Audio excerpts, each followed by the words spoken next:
No. Vámonos, amigas y amigos, a un discurso todavía más indignante, más carroñero y más miserable. Me refiero al discurso de Emilio Álvarez y Casa. ¿Por qué es todavía más miserable que el de Kenia López Rabadán? Y vaya que eso ya es mucho decir, ¿eh? Que hay algo más miserable que el de Kenia López Rabadán. Sí, sí lo hay. El de Emilio Álvarez y Casa. ¿Saben por qué? Porque el señor Álvarez y Casa fue director de la Comisión de Derechos Humanos de la Ciudad de México. Fue un ombudsman. Fue un defensor de derechos humanos de la Ciudad de México. Y viene aquí a truquear la información. Puso incluso ahí un cartón de un monero de los medios fachitos. A ver, vamos a ver lo que dice ahora el señor Álvarez y Casa, que es miembro del Grupo Plural, o sea, Grupo Parlamentario de Chocolate del Senado de la República. Bien, vamos con el video de Álvarez y Casa. Corre video. Bienvenido al Senado. Miren, compañeros, el tema tiene que ver con un modelo de seguridad.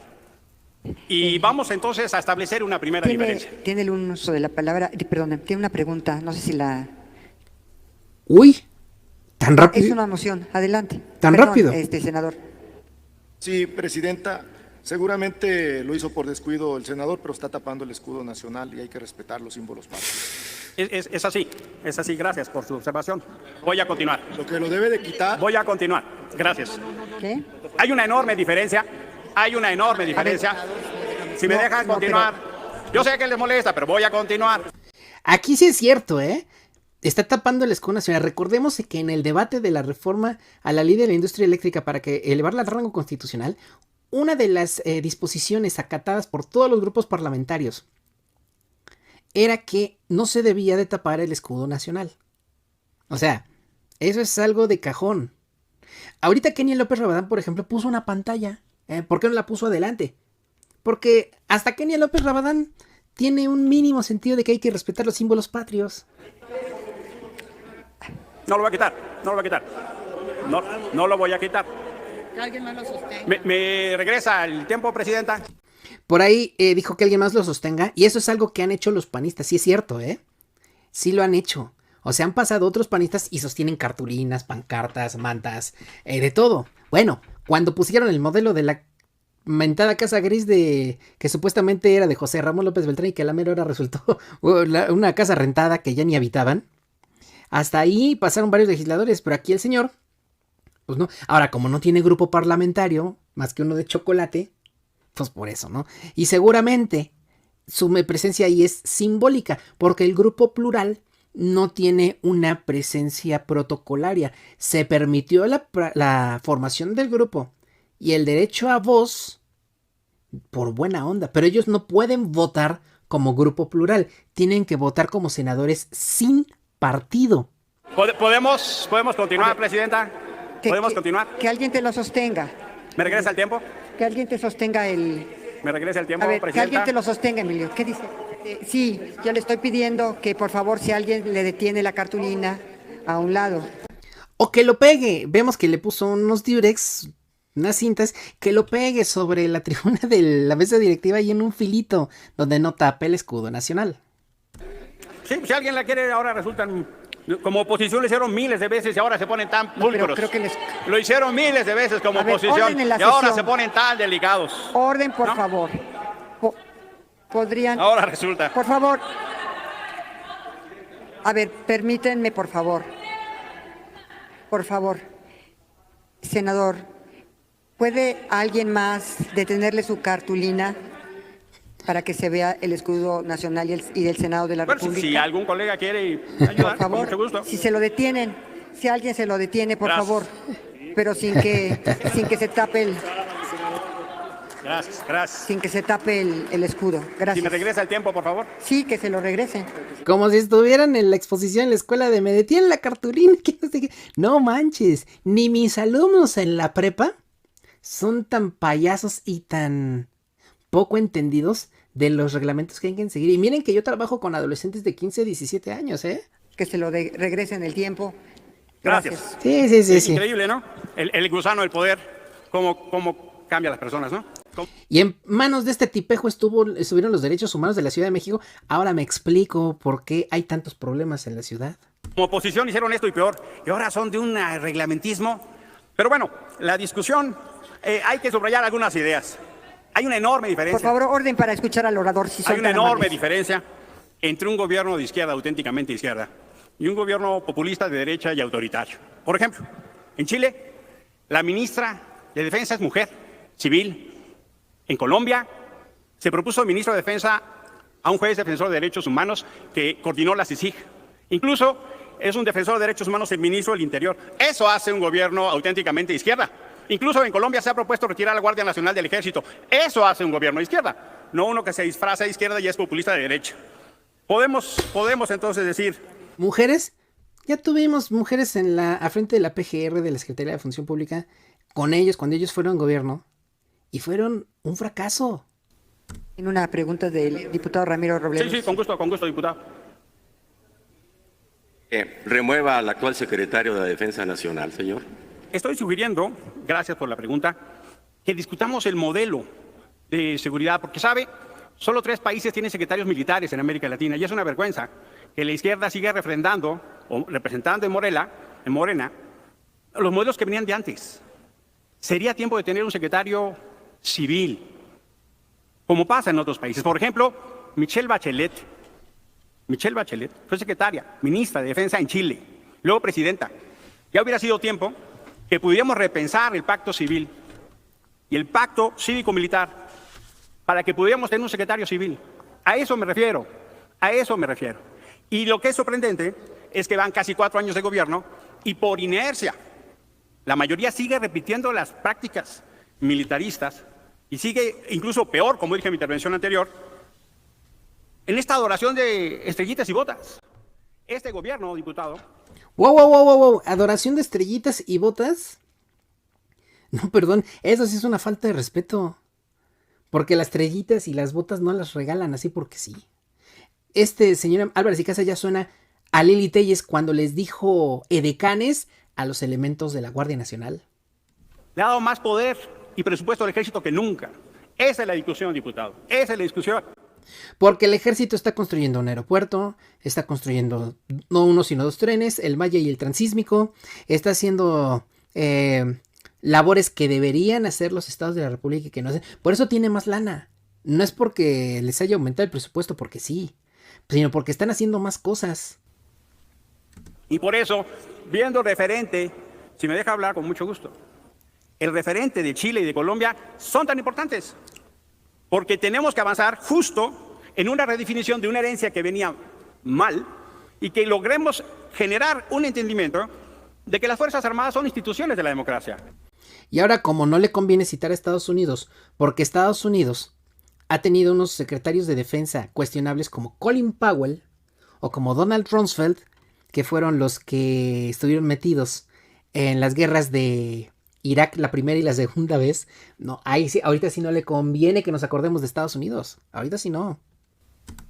Y terminar con algunos estados de excepción que no fortalecen el pacto democrático. Uno de ellos, la designación de un secretario o una secretaria civil. No basta que el comandante supremo, que es el presidente de la República, sea civil. No basta. Por lo menos en otros modelos democráticos, lo que se ha avanzado justo es en esa dirección. Termino. Bueno, continúo, no termino porque estamos empezando. Es falso. Sí. ¿Acepto otra pregunta del diputado Rosendo? Sí, con gusto. Gracias, senador, por aceptar. Si me regalan un vaso de agua, por favor. A ver, Ándale, pues. está escrito en la Biblia, debe Por favor, haber el diputado. sediento. Gracias, senador. Usted hace alusión, con mucho énfasis, al nombramiento de civiles al frente de los ministerios de defensa en Chile y en Colombia. Y sin demérito de eso, creo que una cosa es el nombramiento y otra cosa es la práctica en sí. Porque está usted soslayando algo que es muy importante, y lo digo con mucho respeto, señor senador. En Chile hay una constitución que es pinochetista, y que el hecho de que haya un civil al frente de un ministerio de defensa no minimiza el poder que tiene el ejército en Chile. Y lo mismo en Colombia, donde incluso durante muchos años, y acá en México lo invitaron el sexenio pasado a que viniera, el jefe de la Policía Nacional era de extracción militar. Exactamente, se refiere al general Óscar Naranjo. Peña Nieto se lo trajo como asesor en materia de seguridad. Lo tengo eso registrado ya en un video aquí en Crítico Político Oficial en Sin Línea MX. Está también en una columna al Rojo Vivo. La carita que se le hizo, así como que, chin, sí es cierto. Está en una columna Al Rojo Vivo a propósito de los ataques a Abraham Mendieta, donde ellos metieron militares hasta la cocina, ¿eh? Y extranjeros, además. Ni siquiera estamos hablando de militares mexicanos, militares extranjeros. No, le dio un bofetadón impresionante. Entonces, yo creo que una cosa es el mensaje político que se manda, pero otra cosa es la práctica, sobre todo cuando se tiene una constitución como la chilena, que es eminentemente pinochetista. Ese sería mi comentario. Muchas gracias. Lo que sucede en Chile es realmente extraordinariamente interesante. Hay ahora un proceso de una discusión de una nueva constitución y que busca romper justo esa herencia que usted dice, y bien dice, hay una herencia de una constitución pinochetista. Estoy muy de acuerdo. Por eso, diputado, es más significativo, más importante que haya nombrado a Michelle Bachelet ministra de Defensa. Aunque no tenga un campo de acción porque la constitución es pinochetista y quien lleva la batuta es el ejército, no el titular de la Secretaría de Defensa. ¡Ah, que a toda madre! Por eso, porque con esa herencia, tener una mujer cuyo padre fue asesinado para decirle a los militares qué hacer, ella y otros en Argentina fueron a descolgar los cuadros de los dictadores de las escuelas militares. Por eso es tan importante ese modelo civil. Por eso es tan importante que entendamos que tenemos que todavía romper parte de esa herencia e inercia autoritaria que tiene este país. Y tenemos que construir instituciones civiles. Pero lo que ha pasado, por ejemplo, en la pandemia, decidieron darle dinero al ejército y no al Seguro Social para hacer hospitales de emergencia. ¿A poco el ejército tiene más experiencia que el Seguro Social en salud? Y podemos hablar de otros muchos temas donde indebidamente las Fuerzas Armadas están interviniendo. Tienen una labor, una institucionalidad que se respeta y se reconoce, pero no tienen por qué meterse en todo en la vida pública. Y eso es el grave peligro que hoy está presentándose y que es el enorme riesgo en la democracia en México. Se está construyendo, reconfigurando un pacto cívico-militar por la puerta de atrás. Por más que buscan sostener que se militarice el país, nadie de los verdaderamente expertos ve una verdadera militarización de México. Nadie, ¿eh? Nadie. Dice, se está militarizando. ¿Por qué? Porque los militares construyen puentes, construyen un aeropuerto, se militariza México porque están ahorita en las labores de rescate de los mineros en Sabinas, Coahuila. Por eso se militariza, porque el titular de la Defensa Nacional es un militar, un general de división. Por eso se militariza. No, de verdad que qué noción tan pinche tienen de lo que es la militarización en realidad, ¿eh? El presidente está socavando la institucionalidad civil y está metiendo a las instituciones militares incluso hasta para repartir fertilizantes, incluso en otros temas que no tienen nada que hacer. Sí quisiéramos que las Fuerzas Armadas hagan lo que tienen que hacer, incluida la Guardia Nacional. Mire, los números que reporta la Guardia Nacional de veras son de extraordinaria preocupación. Le invito a leer este texto que se llama Informe de la Estrategia Nacional de Seguridad Pública. Y ahora se lo comento. Continúo. Por eso, diputado, sostengo que es absolutamente falso que el traslado de la Guardia Nacional a la Sedena sea la única opción que tenemos para incrementar o mejorar la seguridad. Miren, en el informe que refiero... A ver, aquí. ¿No se está trasladando la Guardia Nacional a la Sedena para que dé un mejor resultado en materia de seguridad? Se está trasladando para prevenir que se vaya a infectar de civiles corruptos como ya sucedió con la Policía Federal anterior. Aguas. A la letra dice, del 1 de abril del 21 al 31 de marzo del 22, la Guardia Nacional realizó 207 operativos, de los cuales 180 fueron interinstitucionales, 27 institucionales, y se puso a disposición de la autoridad competente a 50 personas del delito de delincuencia organizada. 50. La Guardia Nacional tiene 115,000 efectivos y presentaron menos de una en un delito federal como este que tiene que ver con el narcotráfico y otro tipo de delitos. Menos de una persona por semana, 115,000 efectivos. La Guardia Nacional tiene el 20%, poco más, de la capacidad de fuerza de las policías de este país. Menos del 2% de las detenciones. Menos del 2% de las detenciones. ¿Por qué? Porque nos tenían acostumbrados a que nos presentaban detenidos como si fueran chocolates.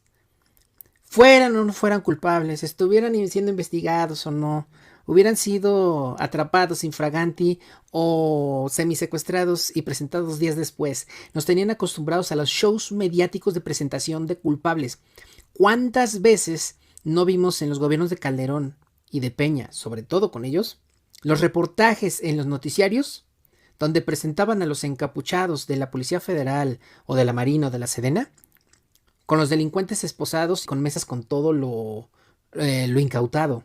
armas, cartuchos útiles, droga, a veces contrabando. Nos tenía acostumbrados a eso. Entonces cuando dice 50, dice, ¡ay, qué poquitos! No, antes se detenían más y ¿cuántos de esos fueron encarcelados por delitos que no cometieron? ¿Cuántos de esos cientos de detenidos en administraciones anteriores salieron por violaciones al debido proceso? Por un recoveco legal, por un hueco que ellos mismos abrieron. ¿Cuántos de esos? ¿De qué te sirvió te sirvió de tener en el Michoacanazo a 115, si no me equivoco, funcionarios del estado de Michoacán, cuando terminaste liberando a 110 de los 115 y de los 5 que quedaron, solo 2 están purgando una sentencia de prisión actualmente y de esos 2, uno sostiene que fue inculpado con tortura. Cientos y ¿para qué? Para soltarlos luego. Cientos ¿para qué? Para meter a la cárcel a inocentes. Eso es lo que quiere este ex titular de Derechos Humanos de la Ciudad de México. ¡Qué pinche vergüenza, de veras! Porque la Guardia Nacional está persiguiendo migrantes, está repartiendo fertilizantes, está cuidando que se distribuyan tanques de gas y no haciendo las funciones para las cuales se concibió una Policía Nacional. Justo por eso lo que se tiene que entender es que los indicadores están peor. Mire, de seguir la tendencia como va, este va a ser el gobierno con más personas desaparecidas. ¿Y si hablamos de las omisiones de los gobiernos de los estados? Ojo con ese dato. Está Querétaro, ahí está Chihuahua, ahí está Durango, ahí está Guanajuato, ahí está Aguascalientes, ahí está Yucatán, ahí está el Estado de México, ahí está Coahuila. ¿Por qué no hablamos mejor de lo que no han hecho en esos estados? Que se han hecho de la vista gorda, que no han querido actuar. Ya es el gobierno con más periodistas asesinados. Los feminicidios no reducen. Y por eso necesitamos claramente repensar, y sí, qué bueno que el presidente quiera reestructurar la Secretaría de Seguridad y Protección Ciudadana, empezando por evitar su politización. El secretario se fue de gobernador a Sonora y el subsecretario quiere ser candidato en Coahuila. Que se dediquen a no politizar la seguridad y no utilizar la plataforma electoral. Sí necesitamos fortalecer un modelo de seguridad ciudadana, sí necesitamos, por supuesto, que se cumpla el transitorio para que el 24 los militares puedan regresar, como dice la reforma constitucional, sí necesitamos dialogar como han llamado distintos actores, como por ejemplo la Conferencia del Episcopado Mexicano. Tenemos, y eso es indispensable entenderlo, ¿Neta? Que la militarización en marcha en México es la derrota ética y política de Morena. Debemos de entenderlo. Y por supuesto... A ver, la Conferencia del Episcopado Mexicano, esa que se indignó por los 2 sacerdotes jesuitas, pero ignoró el asesinato de otros 48 sacerdotes católicos, porque no eran jesuitas. Esa Conferencia del Episcopado Mexicano, señor Álvarez y Casa. Que necesitamos una política de seguridad que no le deje las manos libres a los narcos. Necesitamos entender que no puede avanzar un modelo de un gobierno militarista. A ver, no se les está dejando libres las manos a los narcos. Más bien, se les están dejando los bolsillos sin dinero. Ahí está la Unidad de Inteligencia Financiera, el Servicio de Administración Tributaria, el SAT, la propia Secretaría de Hacienda, atacando con inteligencia las finanzas de las cuentas que presuntamente pertenecen a miembros del crimen organizado. Ese detalle es el que importa. La inteligencia, no la fuerza bruta. Eso debilita el pacto civil democrático, eso lo erosiona. Esa es la discusión de fondo y por eso es tan importante advertirlo. Por su atención, muchísimas gracias. Por su atención, vaya usted a la V y a CH a su PM, sinceramente. Ahora vamos a ver el tapadón de hocico, pero tapadón de hocico, que les pone la senadora Verónica Camino